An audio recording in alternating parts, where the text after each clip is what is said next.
Hello and welcome friends. कैसे हैं आप लोग। अदानी पावर पे बड़ी खबर आ रही है। बड़ी खबर यह है कि अदानी पावर अपने स्टॉक को डिलिस्ट कर रहा है स्टॉक एक्सचेंज से। 4 जून की खबर है, 12:25 IST की है। तो जैसे कि आप लोगों ने देखा है कि Gautam Adani said company will go to delisting of share. तो जिन्होंने अब तक मार्केट एक्सचेंजर चैनल को सब्सक्राइब नहीं किया, सब्सक्राइब करें, बेल आइकॉन ऑन करें। ऐसी इंपॉर्टेंट खबर, रोचक खबर और जो आपसे बेनिफिशियल खबर है, आपसे रिलेटेड बेनिफिट देती है, उनको आपके पास सबसे पहले लेकर आता है चैनल।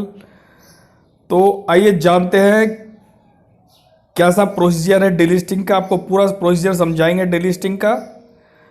वीडियो में बने रहे अंत तक। प्रमोटर होल्डिंग देख लेते हैं पहले।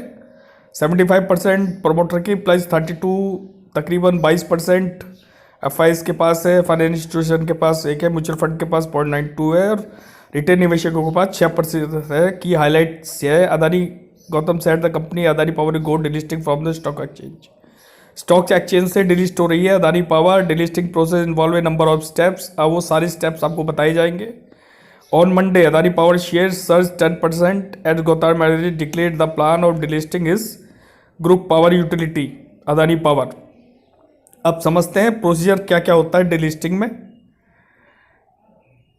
जैसे कि आप जानते हैं कि Adani power promoter intend to buy back all share, buy back कर रहे हैं सारे शेयरों को।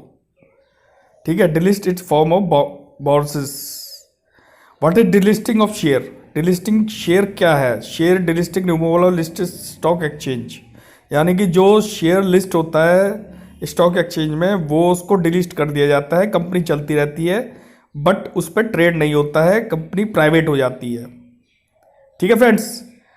अब इसमें 2 तरीके की डिलिस्टिंग होती है। इनवॉलंटरी डिलिस्टिंग, जिसमें कंपनी क्या करती है, promoter and group from get debarred from accessing the security market for 10 years for the date of compulsory delisting. To be fair to the investor, the rule is that in such circumstances that promoter of delisting company are required to purchase of share public shareholder as a fair value। इस delisting process में जो promoter होते हैं वो खरीदते हैं share public share holder से एक सही कीमत पे। ठीक है फ्रेंड्स। दूसरी तरीके की डिलिस्टिंग होती है voluntary delisting. Voluntary delisting occur when a company decide that it will be like to purchase all of its share or move to OTC market while in full compliance with their exchange. According to tax gurus, corporate are now aiming at reducing cost। इस delisting में आपसे share तो खरीदे जाते हैं लेकिन घटे हुए रेट पे खरीदे जाते हैं, reducing cost में खरीदे जाते हैं, which does not have any returns। Payment in listing fees to the stock exchange today is considered by some companies as a burden। तो 2 प्रोसीजर है। एक तो आपके मन मुताबिक अपना भाव तय करती है कंपनी, दूसरा भाव में अपना तय करती है। अब प्रोसीजर क्या है डिलिस्टिंग का। प्रोसीजर काफ़ी लंबा होता है। बोर्ड की मीटिंग होती है, नोटिस जाता है सारे बोर्ड ऑफ डायरेक्टर के पास प्रपोजल ऑफ डिलिस्टिंग के लिए। उसके बाद जब डायरेक्टर्स में रजामंदी हो जाती है तो फिर उस लेटर को स्टॉक एक्सचेंज में दिया जाता है, प्रपोजल दिया जाता है डिलिस्टिंग ऑफ शेयर का। उसके बाद मेंबर अप्रूवल होता है। मेंबर यानी कि जो डायरेक्टर के नीचे वाले वो लोग होते हैं, नोटिस भेजकर उनको इस बारे में बताया जाता है। और filling form of with registrar of companies within 30 days of resolution form 23 of the companies central government general rules and forms 1956 filed. Form 23 to 1956 ये form registrar of companies fill up कराते हैं। पब्लिकेशन नोटिस, जो public newspaper में notice दिया जाता है और उसकी कॉपी दी जाती है स्टॉक एक्सचेंज को।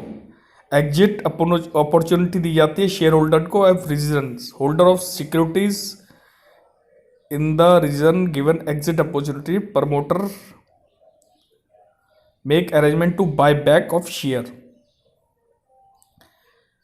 ठीक है friends. Purchase price will be share are bought shall not be less than the weightage average of the traded price of the security last 6 month।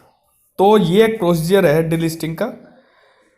और जिन लोगों के पास अगर ये शेयर है वो जल्दी में हड़बड़ा के ना बेचे। कंपनी अगर मार्केट चढ़ता है कंपनी उसके अच्छा बायबैक भी दे सकती है, आप ना बेचें। अगर नहीं भी बेचते हैं तो फिर भी आपसे कांटेक्ट करके कंपनी अच्छे दामों पे शेयर खरीदेगी। तो आप जल्दी ना करें, चैनल में बने रहें।